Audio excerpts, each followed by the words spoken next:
J'ai envie qu'on parle de l'IA et de son influence aujourd'hui dans le monde du sport, dans le monde des activités ludiques, dans le monde des activités qui aujourd'hui semblent être épargnées, où les gens ne se projettent pas assez en se disant, voilà, l'IA menace certainement tous les aspects. Et moi, je pense même d'ailleurs que le sport fait partie peut-être des domaines que l'IA va totalement bouleverser. C'est-à-dire, on va arriver bientôt dans un monde où tout ce qu'on est en train de voir, Kylian Mbappé, Lionel Messi, Cristiano Ronaldo, tous ces grands joueurs que tu vois là, qui jouent chaque jour, qui nous donnent du plaisir. Enfin, on va changer totalement de dynamisme. Ça ne sera plus intéressant. Et je ne sais pas si toi, tu t'es déjà assis un jour et puis tu t'es dit dans quel monde pourrons-nous aller? Et peut-être le football, par exemple, le basketball, le tennis, tout ce qu'on est en train de voir là. Dans quel monde penses-tu qu'on peut aller? Et tout cela sera obsolète. Alors aujourd'hui, moi je pense que voilà, l'IA est en train de prendre une grande place dans notre vie de tous les jours. Et d'ailleurs, lorsque tu observes aujourd'hui, je pense qu'il y a pas mal d'activités, pas mal d'emplois qui seront menacés. Par exemple, lorsqu'on prend le cas, peut-être il y a de cela quelques années, ceux qui ont l'habitude de filmer les films qu'on avait l'habitude de voir dans les temps anciens, il y avait peut-être un pilote qui pilotait peut-être un hélico et il y avait une personne qui gardait une caméra qui filmait la scène. Mais aujourd'hui, je peux dire que l'intelligence artificielle a révolutionné par exemple ce domaine. Ce qui a fait que aujourd'hui, avec des drones simplement, on a su éliminer peut-être celui L'hélicoptère, qui celui qui conduit et filme. celui qui filme. Donc, mine de rien, deux personnes ou trois personnes ont été remplacées par l'IA. Et Mais quand je prends le cas du sport, comment penses-tu que l'IA peut bouleverser ce domaine? Je pense parce que c'est une activité où les gens n'ont pas encore, je faisais la discussion avec quelqu'un la dernière fois, et je me dis, les gens n'ont pas encore idée à quel point, par exemple, regarder un match du Real, regarder un match du Barça, dans peut-être 20 ans, 30 ans, 40 ans, 50 ans, ou je ne sais pas, ça ne sera plus possible dans ce modèle-là. Ou bien oui, l'IA pourra aussi faire des ravages dans ce domaine. tu n'as pas encore idée? Ça pourra faire des ravages. Parce que lorsque moi je regarde par exemple, c'est vrai, je ne vois pas encore de quelle manière est-ce que l'IA pourra révolutionner vraiment ce domaine. Mais je pense que nous sommes en train d'arriver à quelque chose qui tend vers le premier scénario que j'ai décrit tout à l'heure. Par exemple, aujourd'hui, je ne sais pas si vous avez connaissance des fan tokens. Oui, oui, oui, oui. Des fan tokens qui sont un peu comme des tokens des Oui, clubs oui, de des clubs de football. football, Donc, Real Madrid. moi, je me dis en quelque sorte, c'est les gens ils sont en train d'essayer également de Bon, moi, révolutionner je ne ce vois pas domaine. ça comme ça. Comment est-ce que moi je vois ça? C'est que, euh, tu sais, nous les humains, nous aimons la fiction. Et c'est la Oui, raison pour laquelle nous regardons les films. exactement. Si dans la plupart du temps, les films qui nous passionnent le plus, c'est les films dans lesquels nous voyons de la fiction. La fiction, c'est ce que l'homme, c'est la limite de ce que l'humain peut faire. Quelqu'un qui saute, qui danse, qui fait des roulades, qui feinte des balles, tu vois. Et nous Exactement. aimons bien regarder ce genre de choses. Et moi, je me dis, avec le temps, tu sais, les clubs vont comprendre davantage qu'il y a beaucoup plus d'argent à faire en servant aux gens de la fiction. Parce que le football, c'est du spectacle. Ce que les gens vont regarder, c'est pour ça qu'on appelle les gens spectateurs. Ok. Les gens vont regarder le football, apprécier, se dire, voilà, telle personne est en train de bien jouer. Et à un moment, avec l'IA, ce qui va se passer, c'est que, pour moi, hein, on arrivera dans un monde où nous sommes tous conscients que l'humain a des limites. Que peut-être des robots, Non pas. voilà, le robot peut s'autoriser à faire des choses. Aujourd'hui, par exemple, tu vois que dans le football, quand je prends son exemple, les gens ont envie, les gens sont en train de créer des compétitions, beaucoup de compétitions. La FIFA crée beaucoup de compétitions parce que la FIFA veut voir beaucoup de matchs. La FIFA Exactement. sait que plus il y a de matchs et il y a plus d'argent, plus il y a d'intérêt, tout ça. Mais le problème qui se pose en même temps, c'est que plus il y a de matchs et on remarque que de plus en plus les joueurs se blessent facilement. Exactement. Et parlant de ça même, je pense que c'est un truc qu'on a déjà. C'est un truc qui se passe déjà. Parce que moi, je me rappelle en 2018, je jouais les paris sportifs. Ok. Et il y a des matchs qui n'étaient pas réels. Je ne sais pas si vous Oui, avez oui, oui, conscience des oui, matchs oui, oui, virtuels, e-game, e-game. des e-games, Oui, des oui, oui. matchs virtuels.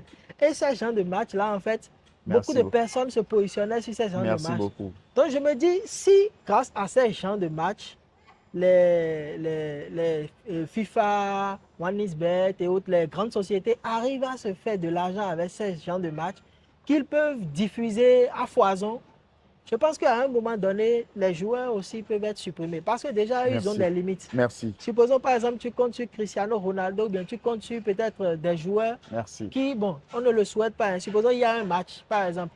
Et par exemple, il y a de cela des années, il y avait eu un match où les joueurs avaient eu un problème, où ils avaient suspendu le match.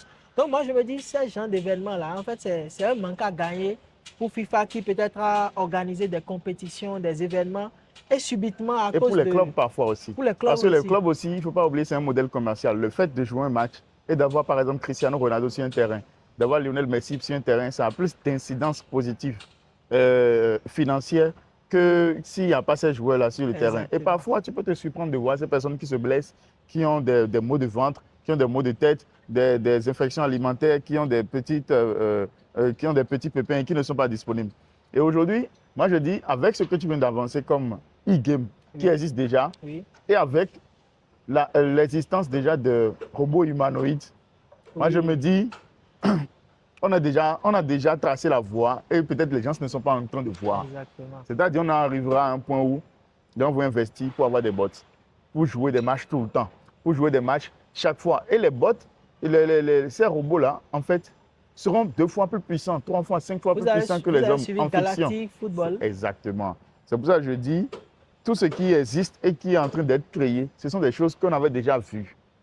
Généralement, les dessins animés, les films, tout ça là, ce sont des choses même quand on regardait les films de Will Smith il y a 8 ans, 9 ans, où il parlait avec des robots, les robots étaient son personnel de maison, il travaillait avec des robots, mais c'était pour apprêter les gens. Moi, je me dis, dans la fiction, il y a beaucoup de projections de la réalité. Donc, on en est arrivé au point où tu vas avoir des clubs, d'accord? Ça, c'est la prochaine étape. Les clubs développer des équipes de bots. Tu vois, des clubs développer des équipes de bots. Ils vont commencer à les entraîner, mettre de la fiction, il y aura de l'investissement. Les bots seront forts, pourront être capables de faire des actions que les hommes ne pourront pas faire. Et pour moi, la prochaine étape sera des personnes qui auront beaucoup plus d'argent maintenant et indépendamment des clubs pourront eux-mêmes créer leur club. Et là, ça sera comme des paris. On investit sur tel bot est capable de faire telle chose. Tout le monde connaît ce bot. On peut regarder un match aujourd'hui. On peut venir regarder un match dans 3 jours sans se soucier de telle chose, tel bot se blesse. Et ça se passe déjà aussi dans un film que nous avons tous regardé, le Transformer. Oui. Où le gars, il entraîne son bot à se battre, voilà, et puis ils font des combats de boxe. On va en arriver à un point où regarder les humains, ce sera ennuyeux parce que ça ne procure plus beaucoup de satisfaction. Si, peu importe le joueur qui va courir d'ici à là-bas maintenant tout de suite, il va être essoufflé. Exactement. On va arriver à un point où les gens ont envie de plus de spectacles. On a déjà tellement vu ces mêmes personnes. On connaît leur capacité. Ils vont bientôt aller en retraite. Les gens veulent quelque chose d'additif, veulent du spectacle. Et moi, je pense que les robots seront plus placés, à ce moment, mieux placés pour pouvoir fournir ce genre de résultats. Et si on s'en tient à ce raisonnement, moi, je pense qu'alors que tous les domaines, en fait, sont déjà menacés par l'IA. Moi, à un moment, ça m'inquiétait. D'accord? Ça m'inquiétait. Mais aujourd'hui, je me dis, il ne faut pas s'en inquiéter. Il faut juste s'adapter. S'adapter à cela. Voilà. Si les personnes qui avaient vécu il y a 30 ans, 40 ans, avaient eu peur de tout ce qui se passe aujourd'hui, c'est sûr qu'elles auraient passé leur vie à rester inactives. Alors que c'est sûr qu'il y a des personnes qui, à 20 ans, 30 ans, ont évolué avec les technologies, les éléments qui sortaient. Les gens se sont adaptés. Il y avait des entreprises qui n'utilisaient pas des outils avant parce que ça n'existait pas, mais aujourd'hui, les utilisent. Ils n'ont pas forcément disparu parce que ces outils sont sortis. Malheureusement, il y a d'autres aussi qui sont sortis, qui sont partis, qui n'ont pas pu vivre en fait cette révolution. Voilà. Et moi, je pense que d'ici demain, quand je dis demain, c'est pour me projeter, hein, l'IA va créer beaucoup plus, d'accord, de millionnaires qu'Internet avait créé.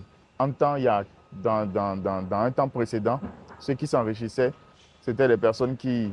On commençait par utiliser Internet. Avant ça, c'était des personnes qui faisaient le commerce classique. Oui, après industrie, tout ça. Après, Internet est venu créer beaucoup de millionnaires et plus vite. Oui.